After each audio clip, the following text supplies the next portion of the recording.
Hello everyone, my name is Awais Ahmed Qureshi and I am thrilled to be your trainer for this comprehensive course on Anti-Money Laundering Specialist Mastering Suspicious Activity Reports SAR. Throughout this training I will be equipped with your essential knowledge about the fundamentals of the money laundering, terrorism financing and proliferation financing as well as SAR. So we will explore various effective practices and mechanisms related to suspicious activity report.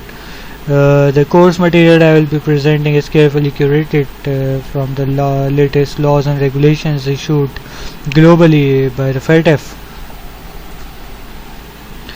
So let me take a moment to share a bit about myself so that you can get better understand the expertise you can gain from this course. I have been a dedicated professional banker since 2014, specializing in the compliance department. Over the years, I have gained extensive experience in all aspects related to AML/CFT, which I am eager to impart to you.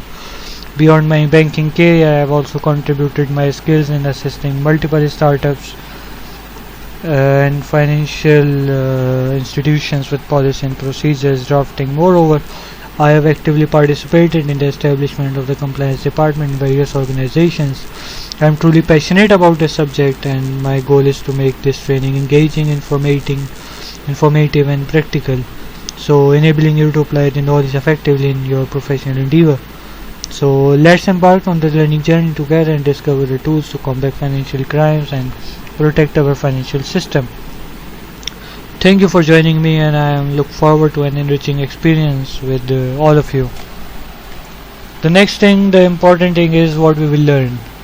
So definitely I will start with the overview of the anti-money laundering and then why ML matters and a brief history of the SAR, who files SARs and when to file, understanding suspicious activity reporting, SAR filing process, writing an effective SAR narrative, overview of the continuous SAR filing, amendment suspicious activity reports, common practices and pitfall in SAR filings, US regulatory requirements for SAR filing, real life case studies and practical insights into SAR filing, key takeaway and reflecting in our journey. The objective of the course, you can understand that my primary focus on the SAR and mostly I will cover the SAR because I am looking forward to issues most of the newcomers in the AML field have the issues with the SAR. So here I have to develop that course for you. So the main thing what objective of the course is to understand the concepts of the SAR, comprehend the SAR process, identify the red flags for the SAR filing, understand the customer and why to report any customer about the SAR and SAR protocols, SAR filing mechanisms. Why AML matters. Moving to this course on becoming a proficient anti-money laundering specialist with a specialized focus on mastering suspicious activity report, commonly known as SAR. It is an introductory section, so we will lay the foundation for the course and explore the crucial role that SAR plays in combating financial crimes and ensuring the integrity of our financial system. So as we dive into this course, let's first understand why anti-money laundering is of utmost importance in today's world. Anti-money laundering money laundering is a process by which criminal attempts to conceal the origins of the illegal obtained funds to make them appear legitimate. The consequences of money laundering are far-reaching, including enabling various illicit activities like terrorism, drug trafficking, fraud, and more. As AML specialists, our primary mission is to prevent money laundering and disrupt the financial network that facilitate these unlawful activities. The significance of the suspicious activity report. One of the key tools at our disposal in the fight against the money laundering is the suspicious activity report or SARs. SAR serves as an eye and ears of the financial system, acting as an early warning system for potential illicit activities. By filing SARs, we alert regulatory authorities and law enforcement agencies to suspicious transactions or behavior observed during our due diligence and monitoring processes. These reports are instrumental in uncovering the criminal activities and providing crucial intelligence to disrupt money laundering networks. Brief history of the SARs. Origin of SARs. The concept of SARs can be traced back to the US and the enactment of the Bank Secrecy Act, normally known as BSA, in 1970. The BSA was a landmark piece of legislation aimed at addressing concerns related to money laundering, tax evasions, and other financial crimes. One of the key provisions of the BSA was the requirement for financial institutions to maintain records of certain transactions and report suspicious activities to the appropriate authorities. BSA focused on currency transaction reports. Initially, the primary focus of the BSA was on the currency transaction reports. CTRs were designed to monitor and report large cash transactions above a certain threshold, aiming to detect and deter illegal cash movements. This allowed authorities to track the movement in large sums of cash and identify potential money laundering activities. Evolving need for SARs. While CTRs were effective in monitoring cash transactions, financial criminals began to adopt their tactics to avoid detection. They started using more sophisticated methods and involving multiple transactions to conceal the origin of the illicit fund. It became evident that relying solely on CTR was insufficient to combat the changing landscape of the financial crimes. Introduction of SARs. To address this challenge, the Financial Crimes Enforcement Network, that is normally known as FinCEN, a bureau of the U.S. Department of the Treasury, introduced Suspicious Activity Reports (SARs) in 1996. SAR complemented CTRs by providing financial institutions with a mechanism to report suspicious activities that may not involve large cash transactions but still raise concerns regarding potential money laundering, terrorist financing, and other illicit activities. SAR filing process. The SAR filing process involves financial institutions such as banks, credit unions, broker-dealers, and casinos identifying and reporting suspicious activities to FinCEN. These reports contain critical information about the suspicious activity, individuals, or entities involved, and the context of the transaction. By aggregating and analyzing SARs, FinCEN creates valuable financial intelligence that assists law enforcement and regulatory agencies in investigating and combating financial crimes. Enhancement and expansion. Over 10 years, the SAR reporting regime has evolved and expanded to address emerging threats. The USA Patriot Act of 2001 further strengthened the BSA's AML provision and introduced provisions to enhance information sharing between financial institutions and law enforcement. It also expanded the types of business required to file SAR to include money services businesses, casinos, and other entities.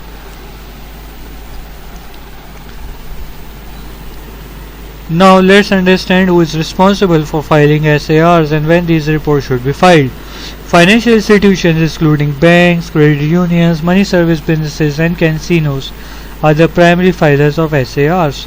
Additionally, certain designated non-financial businesses and professions such as dealers in precious metals, real estate brokers, jewelers are also required to file SARs in some jurisdictions. Fintechs related to EMIs or financial startups are also deemed to file SARs if required.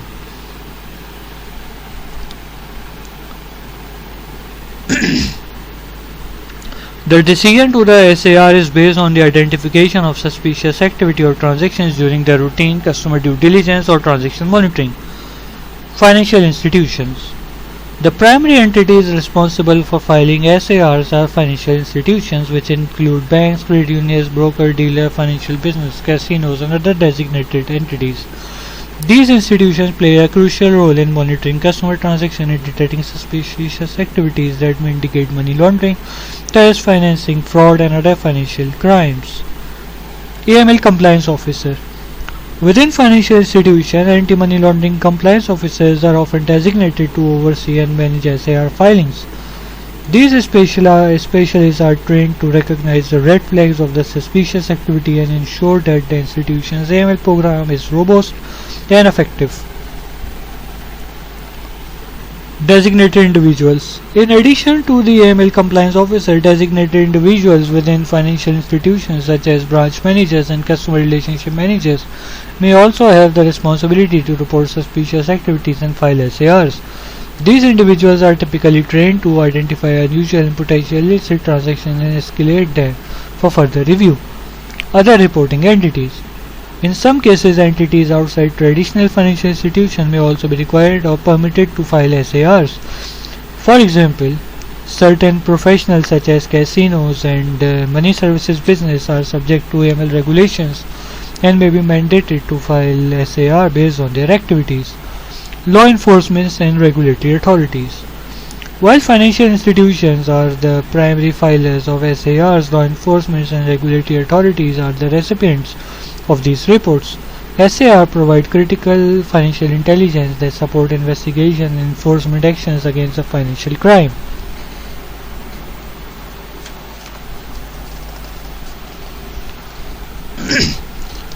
When to file SARs?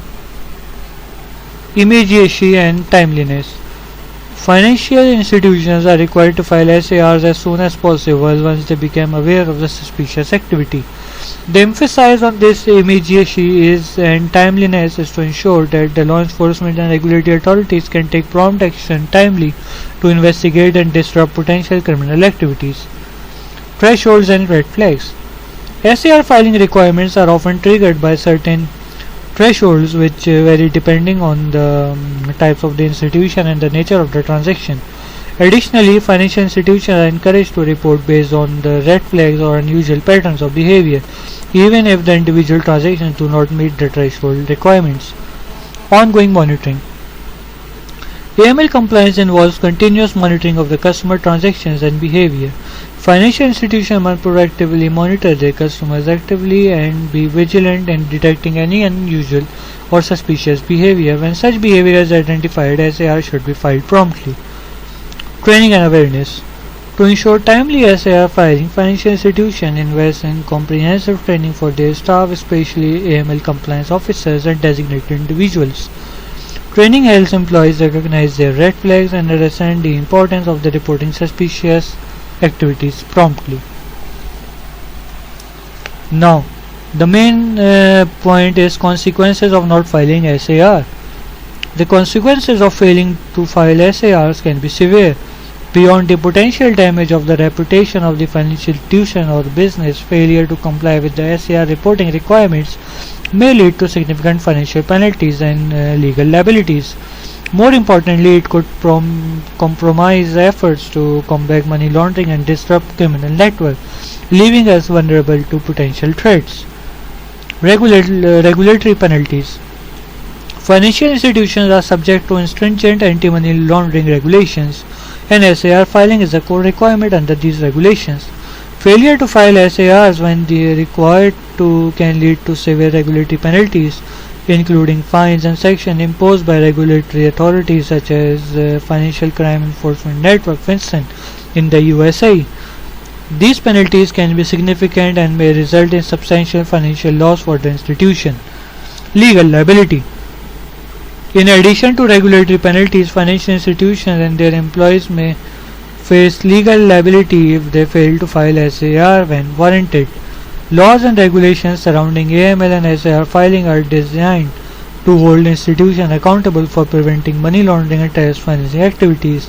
Not fulfilling these obligations can lead to legal actions, lawsuits, and potential criminal charges against both the institution and the responsible individuals. Loss of reputation. A financial institution reputation is one of the most valuable assets. Failing to file SAR can result in negative publicity, loss of public trust, and damage to the institution's reputation. A tarnished reputation can have long-lasting consequences, including loss of customer, difficulty attracting new business, and a negative impact on the institution's overall brand value. Increased risk exposure. By not filing SARs, financial institutions may inadvertently facilitate money laundering or other illicit activities within their system. This poses significant risk to the institution, its customer, and the broader financial system. Regulatory authorities expect financial institutions to actively identify and report suspicious activity to prevent criminal abuse of the financial system. heightening scrutiny.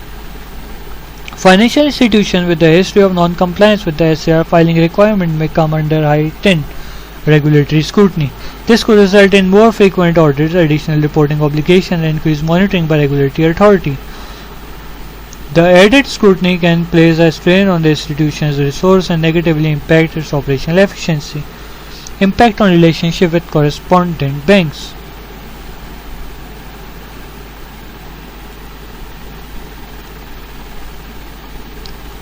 Financial institutions that do not demonstrate robust AML practices, including SAR filing, may face challenges in maintaining correspondent banking relationships. Correspondent bank may facilitate